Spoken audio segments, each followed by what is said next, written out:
Hello, welcome to SoulSchool.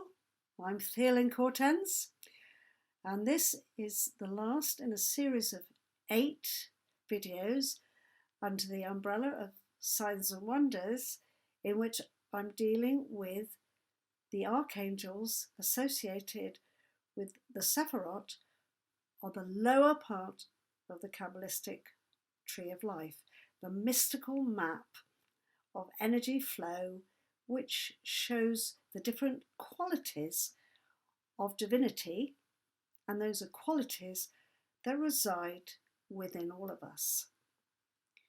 And by understanding those qualities and giving them names, giving them angelic names, we get to identify the team of archetypal powers within our own kingdom, our own homeland, and we can therefore work inwardly in a way that allows our soul's intention, our soul's purpose to be manifested in the world concretely with honour, with respect, with compassion.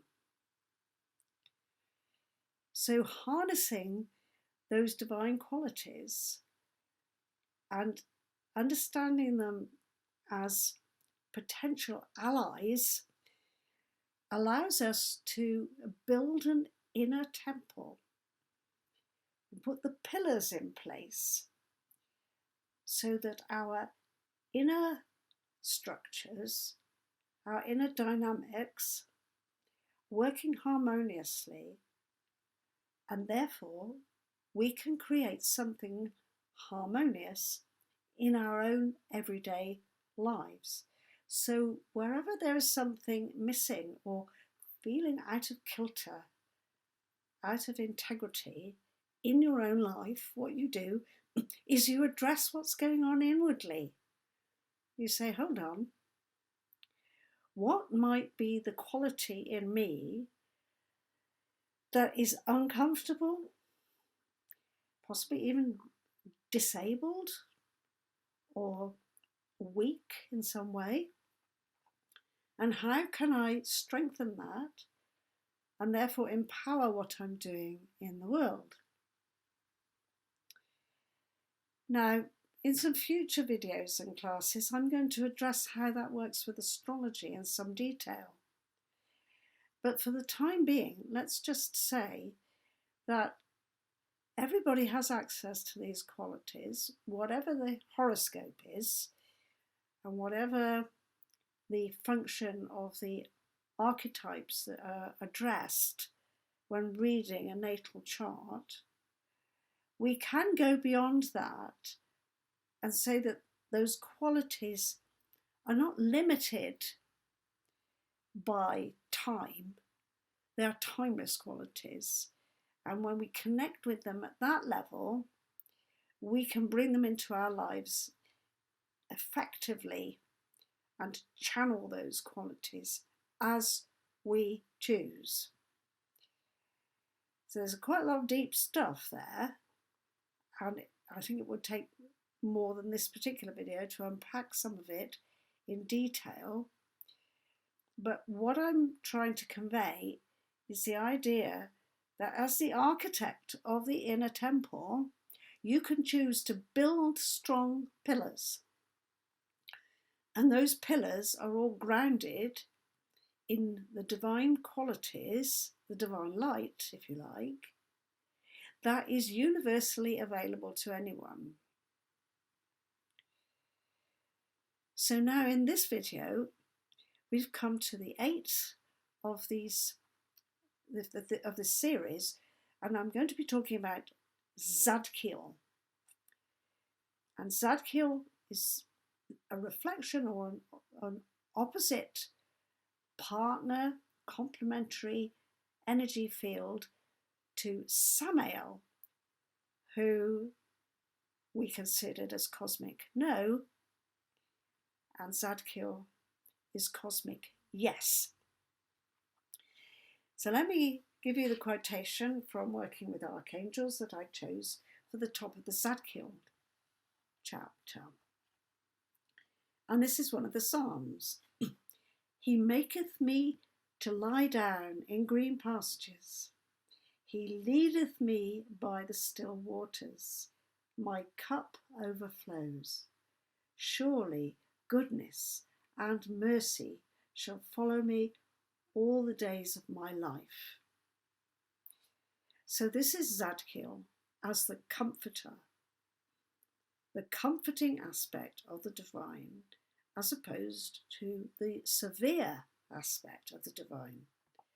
But both of them are divine qualities.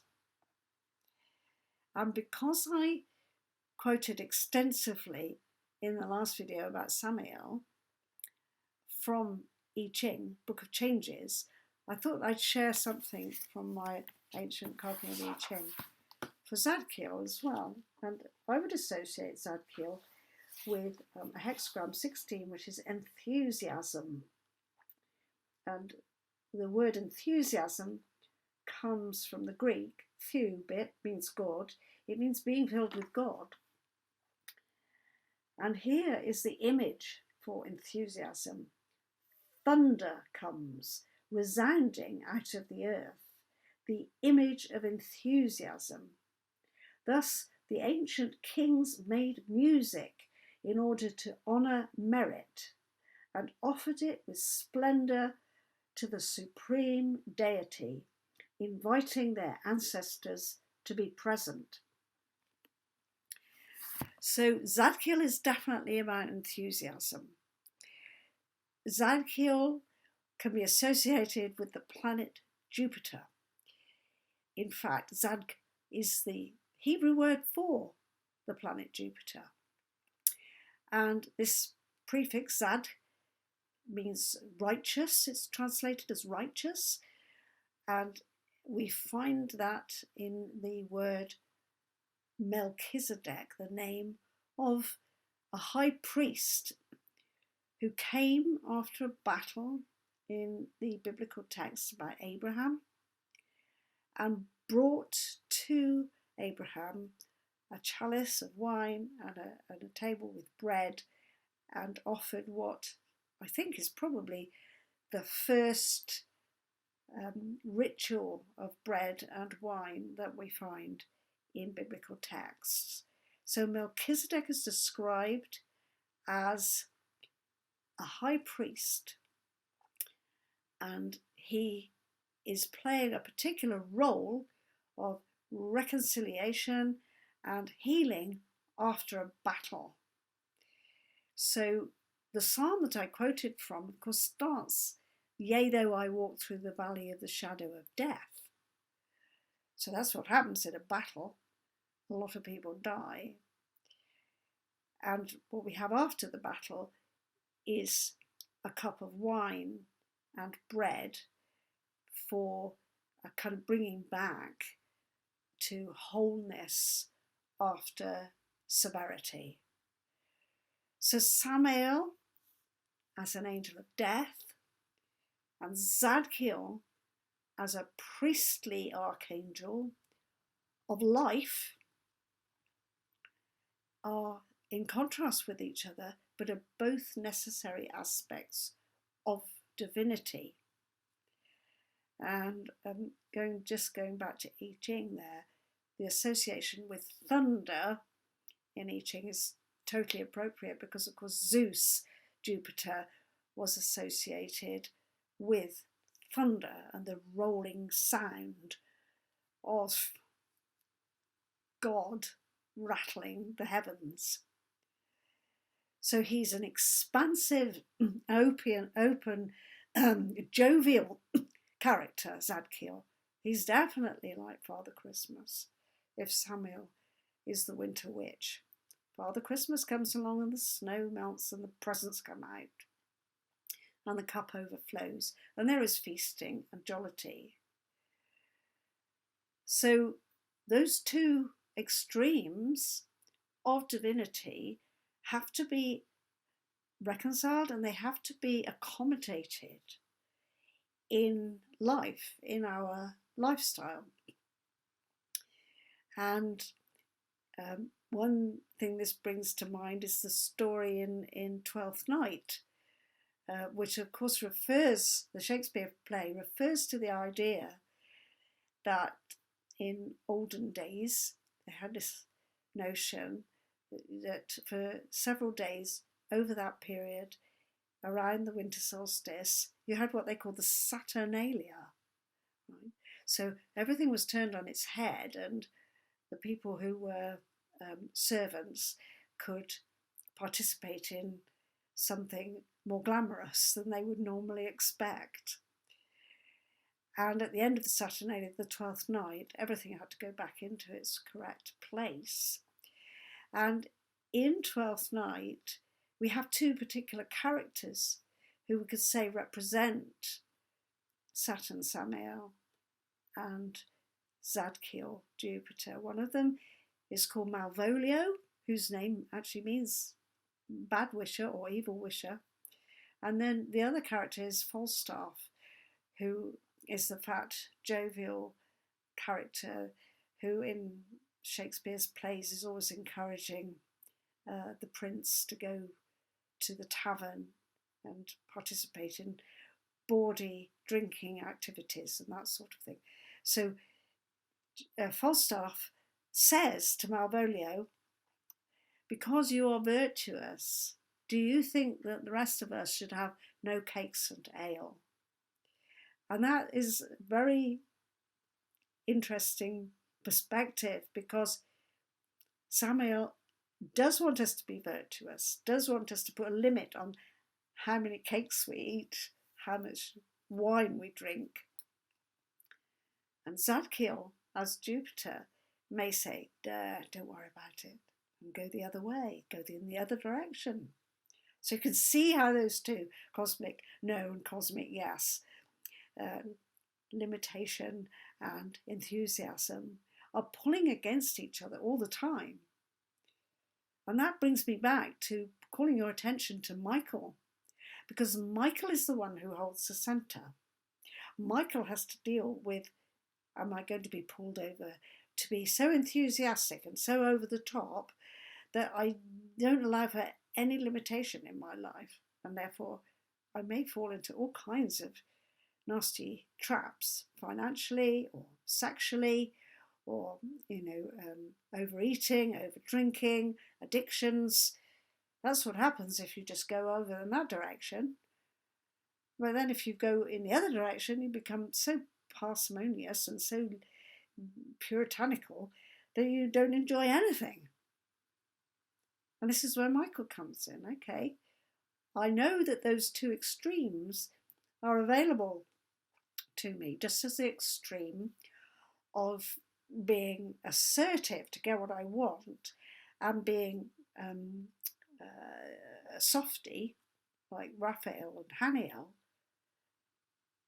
I can see that those are polar opposites, but they're both necessary in the story. I have to have all those pillars in place and acknowledge them all in order to build a sound inner temple. The 7 pillars of wisdom, we might call them, after the book by T.E. Lawrence. So think of them as pillars of wisdom. Each one of them has a different quality of wisdom. It teaches you something. If you converse with the archangels and allow them to be your mentors in this process, then you have this invisible array within your homeland of advisors, and you can work with them, take their wisdom, identify in your life, am I going this way, too far this way? Should I bring in a bit of that? Can I hold my center? Do I know what I actually want so I can see which of these qualities is most appropriate? And maybe it's appropriate at this time, for this duration, but not for always. I must know when to change the emphasis. And that, of course, would be where astrology might help you. But as a collective, as a group of supporting archetypal heroes and heroines that you could converse with, the Archangels of the Tree of Life are a very, very potent gang to have on your side. And they're automatically on side, actually, because they automatically are part of your inner psycho-spiritual kingdom. So you can work with them and enjoy them. Enjoy taking on what they are offering. Enjoy being extravagant and exuberant and enthusiastic, and get the purple velvet out. Do the Zadkiel and have some cakes and ale, and then know that maybe a week later you're going to go on a retreat and you're going to do a 3-day fast of some kind and honor Samael. So you can see from these concepts how each human being contains the potential at a very personal level to act in the world engaged with archetypal qualities that are human and divine, and that will be reflected in the world around you, because your enthusiasm will attract enthusiasm. Your sense of restriction will attract restriction. So you've got to know what you're dealing with here. You've got to know how to channel the energies, like the chariot here in the tarot. The chariot has only got 2 horses usually, but this is a team of horses that you've got to deal with here, and you want them to work for you. So get to know the archangels, get to know their contrasting qualities, get to see how they function within your psyche and in your outer world, and observe the results that you get when you change the emphasis within. So it's not a question of praying to an angel or an archangel as an external power. It's about understanding those powers as innate within you and taking charge of them and not being at their mercy, because if you don't acknowledge those powers, then those powers will find a way of working, and you'll perhaps come up against them in a way that doesn't feel great. So those are the archetypal powers of the archangels, of the Sephiroth, in the Kabbalistic Tree of Life, in the lower section. And I've only addressed those 8 in the lower section because that group is very much to do with your personal temple, very much to do with how you function in this world as an individual. The archangels above the line, so to speak, above the mysterious veil, which is the Ruach HaKodesh, those archangels have got a different way of working with you, or you can have a different way of working with them, because they are what we call transpersonal, and they will have a series of their own at some time in the near future. In the meantime, find out more about archangels from my book, Working with Archangels. Find my channeled messages about archangels in the angel script. And if it calls to you, after watching the whole series of 8 videos about the archangels, check out my course, Accessing Angelic Realms, which could take you on a very magical and mystical journey. And if you wanted to apply for personal supervision for that course, I'd be very happy to welcome you and meet you through Zoom over the weeks to come.